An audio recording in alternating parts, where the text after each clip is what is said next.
Hello everyone and welcome back to my channel. Right, why I look like Ozzy Osbourne. I don't know why my hair is doing this, but can we just pretend it's not happening? Welcome back to my channel. Today I'm doing a good old-fashioned Q&A. Hence why I've got my cup of tea in my mug that says, good time, we are having a great time. So I got you guys to ask me questions over on my Instagram, which if you don't follow is marylovesmusic_, so do go and follow me on there because I post literally every day. And some of you asked on YouTube as well. And yeah, I hope you enjoy. If you've got any other questions, please leave them below. Get yourself a cup of tea if you're from the UK. So the first question is, what do you do for work/study? So I'm a student currently doing a degree in filmmaking.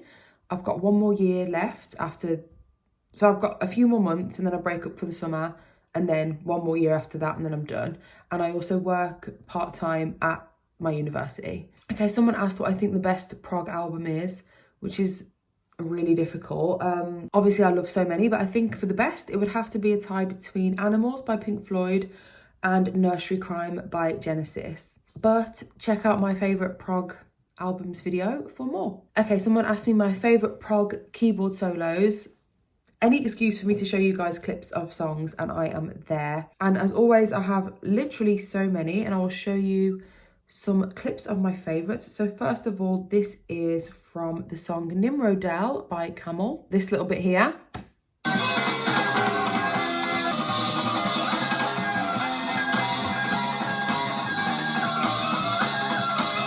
Here is another one of my favourites from Tarkus.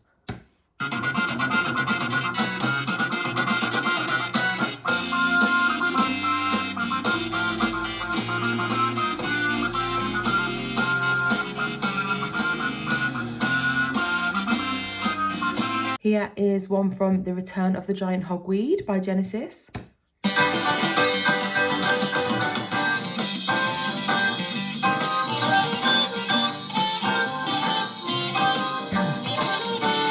And then we've got some Rick Wakeman keyboard genius in the song Awaken by Yes.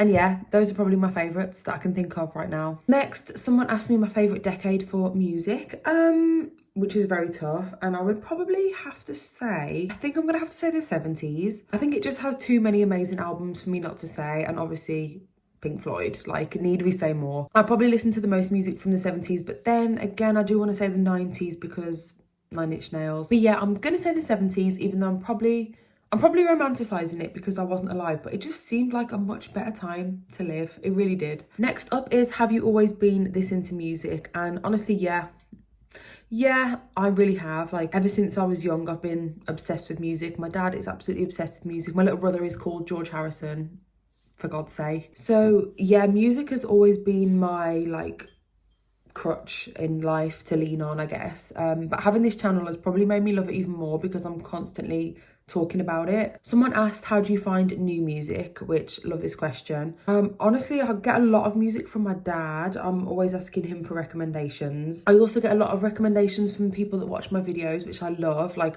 please always recommend me stuff because I love it. If I really like an artist, I'll Google like artists similar to whoever and then find stuff that way, but I don't do that often. But recently I've been listening to something called Very Fantastic Radio. There is a playlist for it on Spotify, but I don't use Spotify, so I've been just watching on YouTube. I'll link it down below. There's like a million episodes, but it's the band Mild Life, who I've spoken about loads of times because I love them. They have like a radio show where they play like quite eclectic music, I guess, but it's mostly kind of like jazz and all that kind of stuff, and I'd never really heard the majority of the songs on there, so I found a lot of songs through that, and I would highly recommend that. So leading on from that, someone asked, what have you been listening to recently? So I've been listening to a lot of the Very Fantastic Radio. I've been loving the new Porcupine Tree track of The New Day. I listened to the album Automatic by Mild Life every single day without fail. Every day. And I think I might be entering my jazz era because I can't stop listening to like jazz music. I'm only a beginner. I'm kind of at the entry level stuff. So Miles Davis, Freddie Hubbard, like all that kind of stuff. Somebody asked what other vinyl channels do I watch? So I don't know if I watch a great deal of vinyl channels. The thing is, right, I can't afford like a lot of vinyl, so although it's like a huge hobby of mine and I love it, like I can't consume that much content about it because I don't collect in that way. But I do watch a lot of music channels. I love Sea of Tranquility in the Prog Sea, and all his videos, to be honest, I watch like all of them. I like really, really long videos, like 2-hour long videos, so that's why I love Sea of Tranquility. Of course, I watch Neve the Prog Nerd. She is the best. I like the Punk Rock MBA as well. Notes Reviews I watch, Ixie Music, The Record Spinner, and a few more that I can't think of. But if I specifically want to watch something about vinyl, then I will usually go to Noble Records because his collection is out of this world. Someone asked me for my favourite lyrics. Another great question. Obviously, there are literally so many that I could talk about. I'm not going to be able to remember them all, but I do love that line in The Wretched by 9 Inch Nails. The clouds will part and the sky cracks open and God himself will reach his fucking arm through just to push you down, just to hold you down. I literally adore that imagery. I adore that line.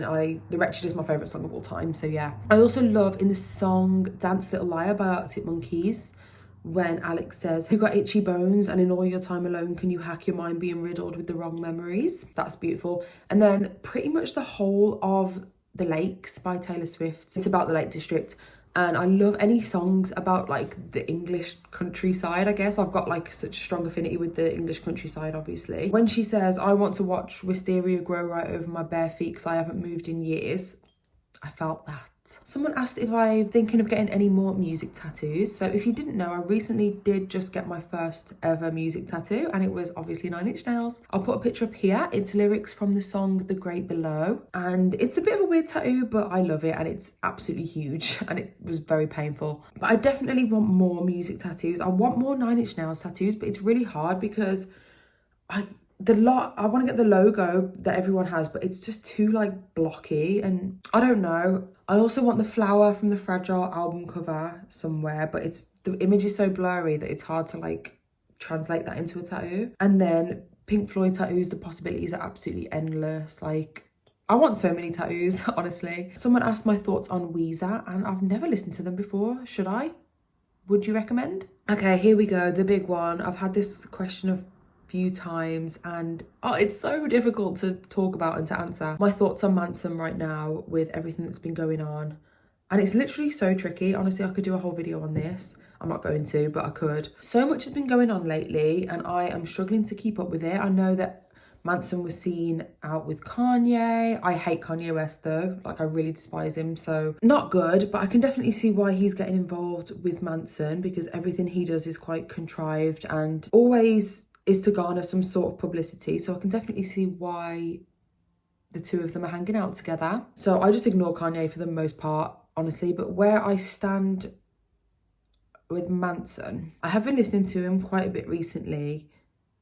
Honestly, I stopped for a while, but I'm back on my bullshit. I still adore his music, and I actually feel more sad now about the situation than when it first came out. Like, when it first came out, I was kind of like, well, whatever, like, you know, like we all know he's not perfect, whatever. But now I feel even more kind of sad about it because he was really such an inspiration to me, and it's really sad.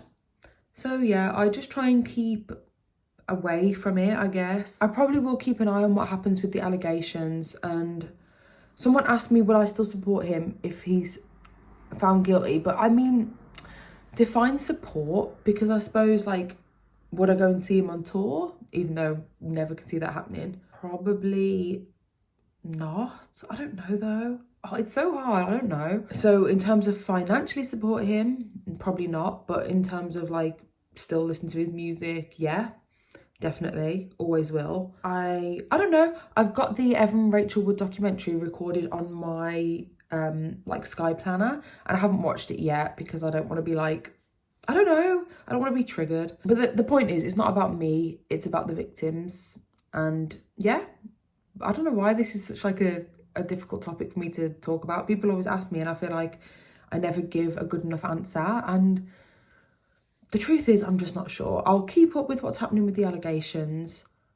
I can't see anything happening. I just feel like this is going to be one of those things that just like gets a bit of media attention and then fades out again. I don't know. If you have any more specific questions about it, comment them down below and I'll try and answer a bit better. Okay, someone asked me if I play any instruments, and I actually do play the violin. I started playing when I was like 6, so I played for nearly 20 years. But honestly, I haven't picked it up in a while. My violin is currently broken.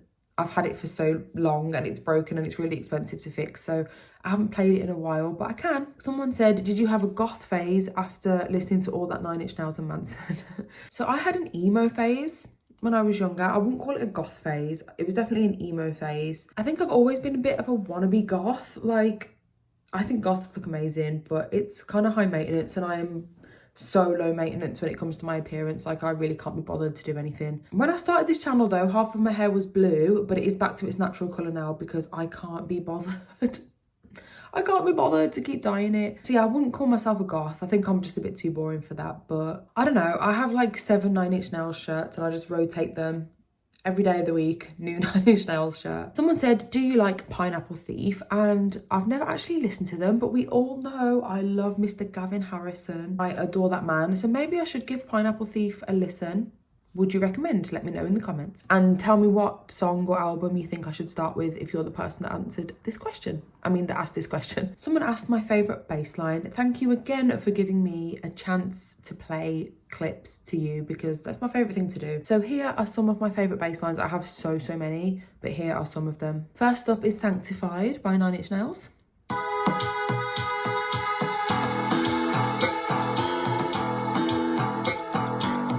I also love Last Chance to Evacuate Planet Earth Before It Is Recycled by Porcupine Tree, this part.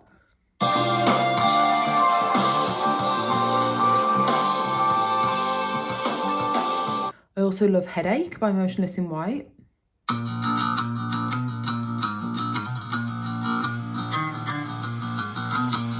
And then, of course,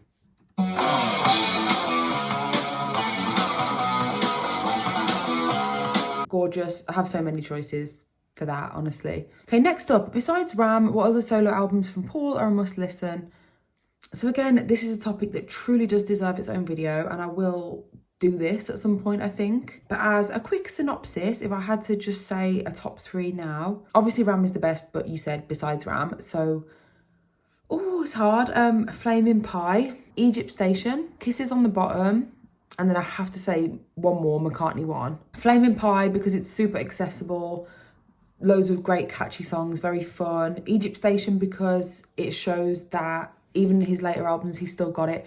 And the song, Despite Repeated Warnings, is one of the best McCartney songs of all time, period. Kisses on the Bottom because it's my personal favourite, and I know that not everybody loves it, but I just think it's amazing.